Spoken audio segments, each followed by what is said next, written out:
Okay, we're gonna start with some Java code here. I'm just gonna print the numbers 0, 1, 2, 3. You can see I start and I give the x the value 0.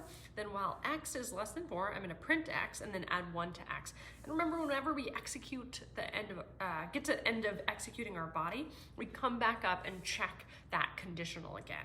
Okay, and we're gonna try and generalize it, so I'm gonna compare it to the pseudocode here. So here I start off and I initialize my loop variable, and then I've got while, and then I check that conditional. And then I'm gonna split the body. The body is everything in these curly braces, but I'm actually gonna split it up into two conceptual pieces. One, I'm gonna refer to as the body. This is like the real work inside the loop, is like printing something. And this x++, I'm gonna refer to that as update, because I'm updating my loop variable. And that is really just trying to make the loop in general work.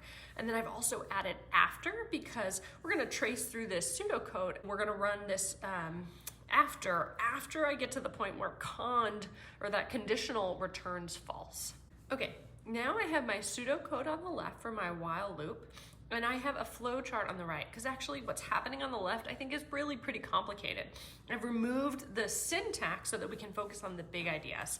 And here you can see I've drawn this flow chart almost, with these arrows that connect it, and I'm gonna use a little game piece like you would in a little board game to keep track of where I am in there.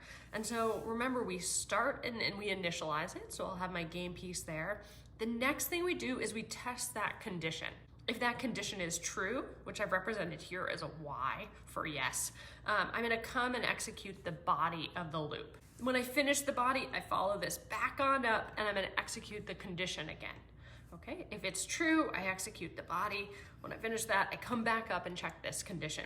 And so being able to look at the code on the left, or sort of the pseudo code on the left, and be able to picture it going initialize, cond, body update, cond, body update, cond, body update, cond, cond, that conditional returns false. Here I've got it represented as no, and then I'm gonna go to the line after the loop.